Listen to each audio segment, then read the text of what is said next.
Hola chicos de EAR Chile, esta es la clase de lenguaje y la clase de hoy va a tratar acerca de las falacias argumentativas. Para comenzar a hablar de las falacias, hagamos un pequeño recuento de lo que vimos la clase anterior acerca del texto argumentativo. En el texto argumentativo señalamos que se propone la opinión o el punto de vista o una creencia del autor, del emisor del texto, y lo que busca es convencer al lector o al receptor. Lo que plantea es una tesis. Dijimos que la tesis era aquel punto de vista del cual yo quiero convencer a mi interlocutor.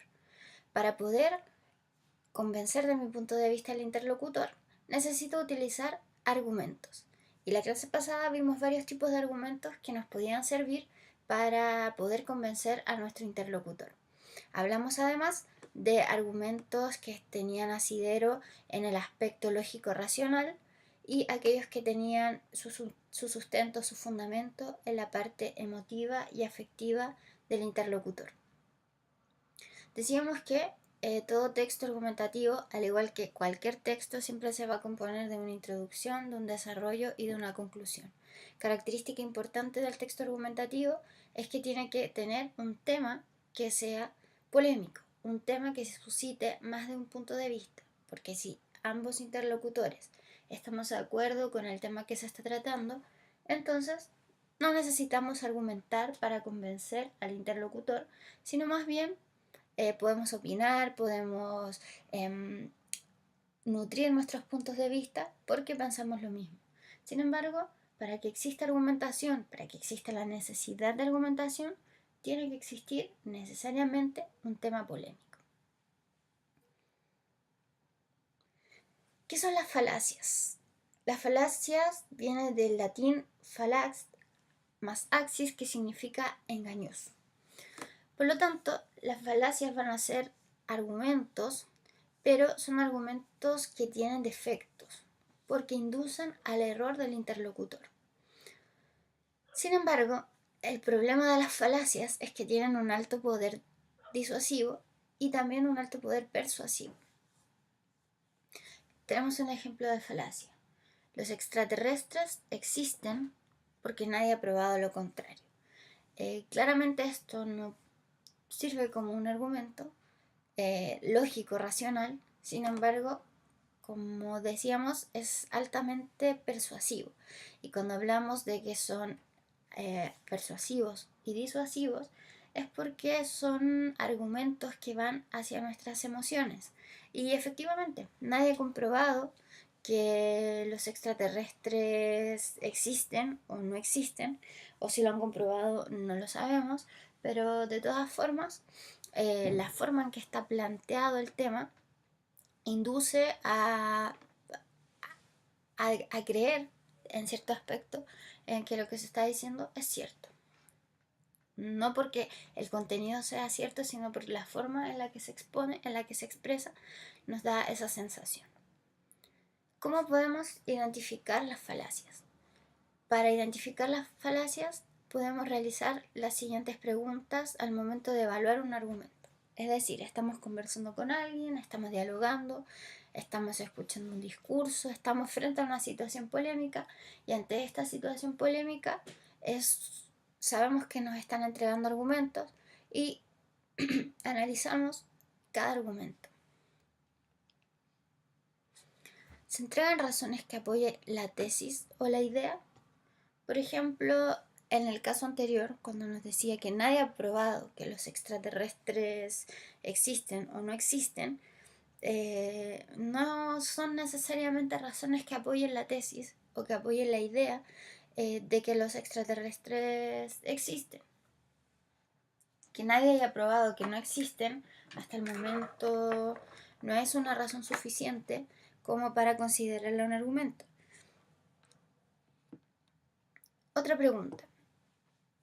¿Los argumentos tienen relación directa con la tesis o la idea? Otra pregunta que podemos hacernos, ¿los argumentos se respaldan con pruebas suficientes o haría falta más pruebas? Y una última pregunta, ¿hay elementos ambiguos en los argumentos? Entonces, cuando nosotros relacionamos o vemos el ejemplo anterior, en el caso de los extraterrestres, ¿Tienen relación directa con la tesis o idea los argumentos? Si nos dicen los extraterrestres existen porque nadie ha demostrado lo contrario. ¿Existe una relación directa con la tesis o idea? Se ha señalado estudios o, no sé, lecturas o imágenes.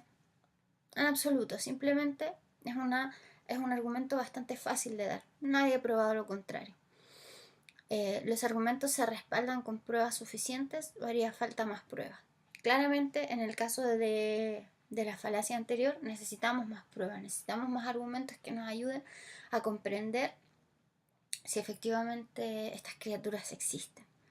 Y si hay elementos ambiguos en los argumentos, por supuesto que los hay en el caso de la falacia anterior, porque no está siendo en absoluto claro, no nos está dando los puntos de vista objetivos, o no nos está dando hechos, o no nos está dando ninguna comprobación, sino que sustenta su argumento, sustenta su tesis, además en otra creencia, no así en algún elemento o en algún tipo de argumento más lógico o más racional. ¿Cuáles son las falacias más comunes? Las falacias más comunes están, o entre las falacias más comunes están la generalización o conclusión apresurada. En este caso falta la suficiencia, pues no proporciona la cantidad de casos necesarios para sostener la conclusión. Transcede el principio de generalización. Pues la clase pasada hablábamos acerca de un argumento, de un tipo de argumento que era el de la generalización. Y en el caso de la generalización decíamos que nos servía como argumento porque un gran número de personas opinaba o pensaba algo respecto de un tema. Sin embargo, esa conclusión o esa generalización estaba en relación directa con la tesis, porque vamos a ver que hay momentos en los cuales el pensamiento de la mayoría es efectivo y hay veces en que el pensamiento de la mayoría no lo es. Veamos este caso en particular de falacia de generalización o conclusión apresurada. Alejandra fue mi primera polola, premisa número 1. Alejandra me traicionó, premisa número 2. Por lo tanto, todas las pololas son traidoras. Es una generalización apresurada, puesto que a partir de un solo caso estoy generando una regla, estoy generando una ley. Para poder hablar de generalización o de conclusión apresurada, para poder hablar de generalización en realidad deberíamos ver o encontrar muchos más casos en los cuales esto ocurra, y sabemos que esto puede ser así en muchos casos, pero también no necesariamente es así en todos los casos. Otro ejemplo o otro tipo de falacia muy importante es la causa falsa. Cuando la razón que damos para apoyar nuestra tesis puede tratarse solo de una circunstancia que no incide en la constitución de la conclusión y que por lo tanto no es suficiente como prueba. Bueno, sabemos que las causas o que todos los hechos en nuestra vida están generados por causas que a veces incluso desconocemos. En el caso de la falsa causa, estamos entregando causas que no corresponden a el efecto que está ocurriendo. Para ser más claro, veámoslo en este ejemplo. Dice, las personas van al gimnasio para adelgazar. Esa es la premisa número 1. La premisa número 2, el gimnasio está lleno de gordos. Conclusión, el gimnasio no sirve para adelgazar. Y la verdad es que aquí estamos dando causas falsas porque además de causa falsa también tenemos un problema de generalización precipitada, porque sabemos que los gimnasios no están llenos de gente gorda o no están llenos de gente gorda y por lo tanto no podemos llegar a esta conclusión. Es claramente un argumento falaz o es claramente una causa falsa. Otro ejemplo importante o otro tipo importante de falacia es la falsa analogía. Una analogía se produce cuando comparamos dos situaciones porque hay similitudes entre ambas, pero no es suficiente como para establecer una comparación. los abogados tienen escritos para guiarlos durante un juicio. Esa es la premisa número 1. La premisa número 2. Los constructores tienen planos para guiarlos cuando construyen una casa. Premisa número 2. Por lo tanto, la conclusión es que a los estudiantes se les debería permitir consultar sus textos de estudio durante los exámenes. Claramente aquí hay una falsa analogía, puesto que para poder convertirse en abogado, esta persona tuvo que haber estudiado en su momento y no tenía que presentar o no tenía que estar con los textos durante el examen. Lo mismo ocurre con el constructor. Por lo tanto, damos una falsa analogía, una falsa comparación. Luego, otro tipo de falacia es la razón irrelevante. Y aquí se falta el principio de la relevancia. Generalmente constituye un cambio de tema. Las razones hablan de algo distinto a lo que apunta a la conclusión. Por ejemplo, la señora Fernández realizó pruebas semestrales a alumnos de cuarto básico. Esa es la premisa número 1. Se realizaron en la última hora de clase. Premisa número 2. Por lo tanto, las prácticas evaluativas de la señora Fernández no son correctas. Esa es la conclusión.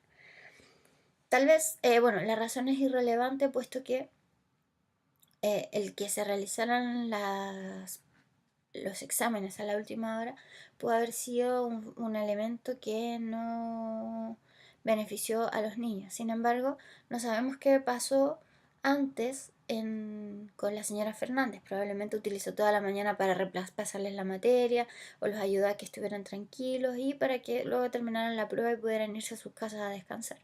No necesariamente que se realizaran en la última hora es una razón relevante para poder afirmar que la señora Fernández realiza prácticas evaluativas, en plural, que no son correctas, porque además ni siquiera conocemos los instrumentos de medición, los cuales probablemente no eran incorrectos, sino que por el contrario, eran muy correctos. Ataque al oponente, ad hominem, o hacia el hombre. Se golpea al jugador y no a la pelota. Es decir, se neutraliza al argumentador y no a su argumento. Existen 4 subtipos. Primero es el ataque directo, donde refutamos la tesis del interlocutor solo porque viene de una persona determinada. Lo descalificamos al oponente porque argumentamos en contra de esta persona, no a propósito de sus argumentos, sino solo porque algo acerca de esta persona tiene problemas. Por ejemplo, mi primo nos propone un negocio. La premisa número 1, mi primo es un estúpido. El negocio que nos propone no es conveniente. Estoy entonces atacando no el negocio, no estoy atacando la propuesta, no estoy atacando, de hecho ni siquiera conozco la propuesta, sino que ataco directamente a la persona y digo que no, me cierro inmediatamente al negocio porque lo propone una persona que a mi juicio es estúpida. Ataque indirecto. En este caso no se descalifica al oponente, pero se descalifica al oponente, pero no por una característica que posea él, sino por alguna situación. No se dirige abiertamente en contra de la persona, sino en contra de las circunstancias en que se encuentra, los vínculos que tiene, las relaciones, sus intereses, etc. Tenemos la premisa número 1, en la que se señala que se necesita para el trabajo a alguien que no presente antecedentes penales. Luego, Juan vive en una comuna con mucha delincuencia, premisa 2, por lo tanto Juan no califica para el empleo. Y esa es la conclusión. Sin embargo,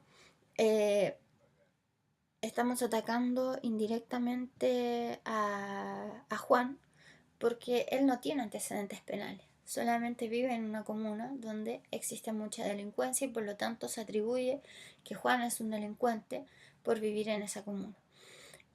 Por lo tanto, es un ataque indirecto a esta persona. No lo atacamos indirectamente, pero indirectamente estamos queriendo decir que esta persona es un delincuente solo por el lugar en el que vive. Lo que también podríamos considerar para el caso de este ejemplo como un prejuicio.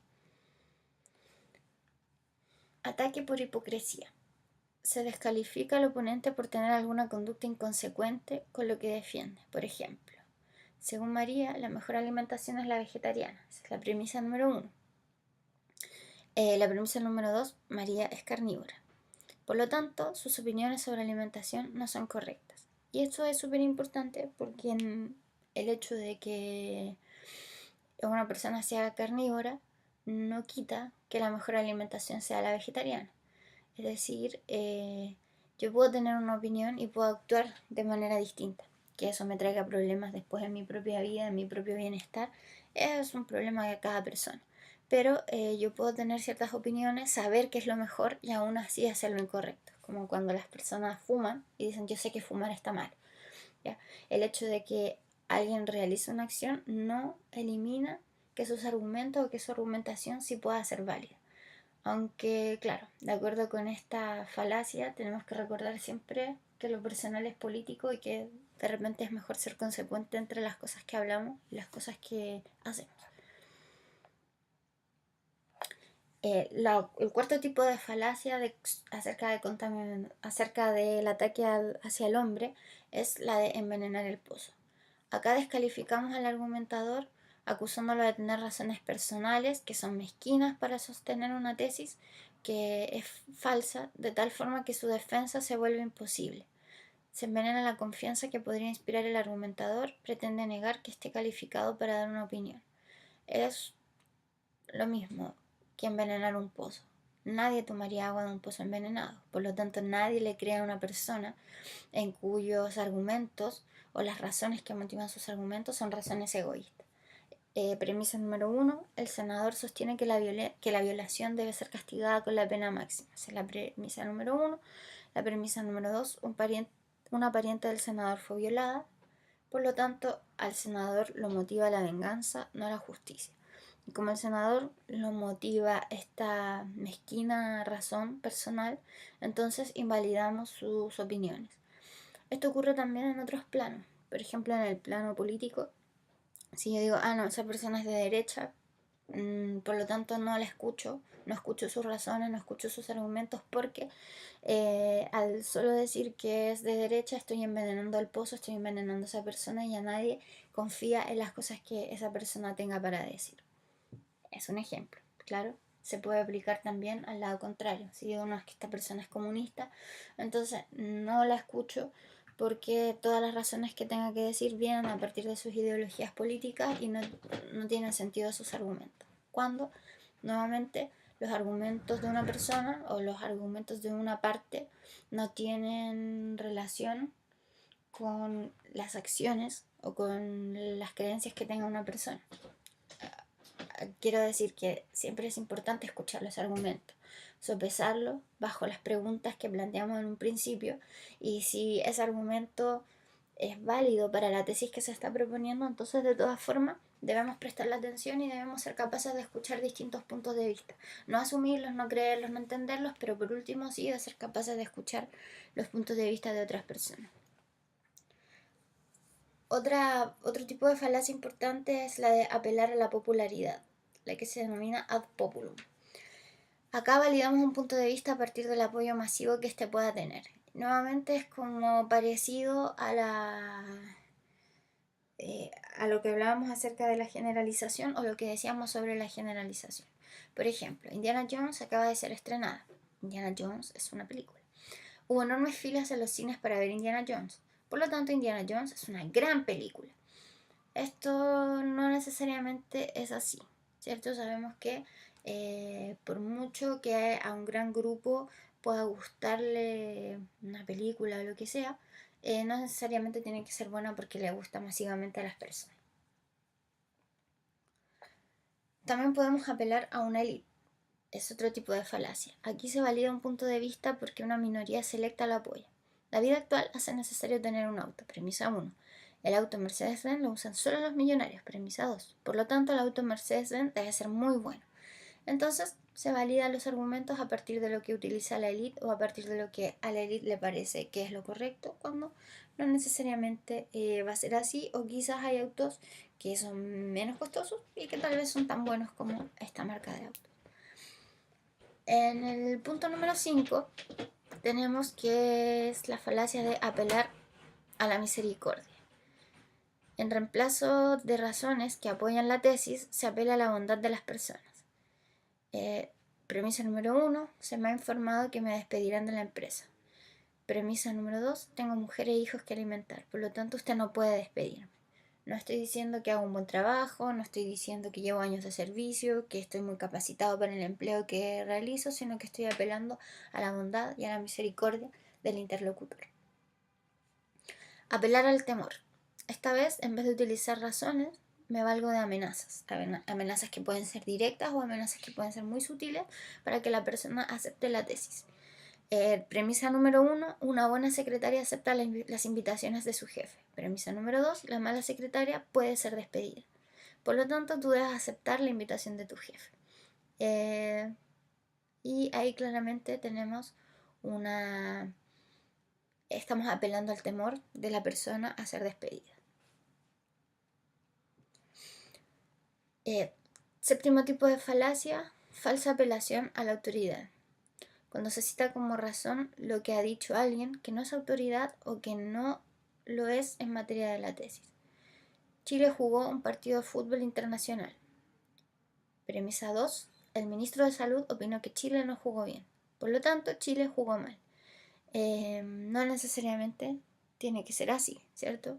El ministro de Salud no es un especialista en el tema del deporte. Por lo tanto, su opinión no deja de ser una opinión. Hay quien puede ser experto en fútbol y decir que a pesar de que jugamos bien, perdimos. No necesariamente la derrota significa que se jugó bien y al contrario. El triunfo no significa que necesariamente jugamos bien. Premisas problemáticas. Se falta el principio de aceptabilidad. La razón que apoya la conclusión no es por sí sola admisible. Por ejemplo, Dios creó los cielos, premisa 1. Premisa 2, Dios creó la tierra. Por lo tanto, basta mirar los cielos y la tierra para comprobar que Dios existe. Estas premisas no son aceptadas porque la información que entregan no depende o dependen de la validez de creer o no creer en ciertas creencias. Por ejemplo, un agnóstico o un ateo podría ponerlas en duda y decir, no, el cielo y la tierra están ahí por efecto del Big Bang y por un tema de azar. Existen tantos miles de millones de galaxias que ¿por qué no surgir nosotros de manera súper espontánea? Puede pensarlo, ¿cierto? Alguien que no adscribe a esta religión o a estas creencias. Otro tipo de falacia es la de la circularidad. Argumentamos a favor de nuestro punto de vista, entregamos una razón que es equivalente al punto de vista. Entonces el argumento es circular porque la premisa es igual que la conclusión. Ejemplo, el alcohol afecta a quienes lo consumen. El alcohol produce sueño. Por lo tanto, el alcohol es soporífero. Entonces no estamos entregando argumentos que señalen por qué el alcohol es soporífero. Por ejemplo, podría ayudar las explicaciones del efecto que produce el alcohol en nuestro cerebro y por qué razón lo hace soporífero. Pero estoy diciendo que el alcohol produce sueño, que por lo tanto el alcohol es soporífero. Estoy dando sinónimos en tanto en la tesis como en los argumentos que apoyan esta tesis. Finalmente, podemos decir que las falacias son falsos argumentos y que, por lo tanto, es muy útil a veces en una discusión identificar cuáles son las falacias. Es útil para hacerle entender al interlocutor que no está argumentando correctamente, o también nos puede servir a nosotros para darnos cuenta que estamos siendo a veces manipulados por argumentos que no son tal. Sin embargo, es súper importante entender que no se argumenta para ganar una discusión. Cuando yo quiero argumentar, cuando yo quiero discutir sobre algún tema, salvo que sea un debate para el colegio o no sé, si somos abogados para un juicio, es importante entender que en la vida cotidiana argumentamos para ampliar nuestros puntos de vista sobre ciertos temas, para ayudarle a otras personas a verlas, a tener una mirada distinta sobre ciertas posturas. Pero siempre es importante que cuando nosotros nos enfrentamos a una discusión, nos enfrentamos a una argumentación, entendamos que lo más importante es siempre establecer buenas relaciones y si a veces en esas argumentaciones nos damos cuenta que no tenemos la razón, no tenemos por qué seguir validando puntos de vista que no son correctos o que en algún minuto nos hicieron o tomamos conciencia de que no son correctos. También es bueno y es muy de sabios reconocer cuando nos equivocamos y cuando hemos defendido un punto de vista que no se que no es real, que no es verdadero, que es erróneo. Y también siempre es importante entender que no siempre gana el que tiene la última palabra. Y aquí es importante entender que hay veces en que puedo decir finalmente disculpen o en realidad me equivoqué o sí tenía una postura sobre ciertas ideas que no era correcta. Porque argumentamos para eso, para crecer como personas, para ser, no sé, más coherentes con nosotros mismos. Y por eso mismo a veces podemos reconocer que nuestros puntos de vista, nuestras ideas o nuestros intereses sobre ciertos temas no eran necesariamente los correctos. Eso, chiquillos. Nos vemos en clase. Los invito a realizar las actividades que están propuestas porque este tema de la falacia es un tema realmente interesante. Estamos súper expuestos a ellas durante todo el día. Nuestros políticos nos argumentan de manera sumamente falaz y es importante ser capaces de reconocer cuando estamos en presencia de argumentos que no lo son. Así que eso, que tengan una bonita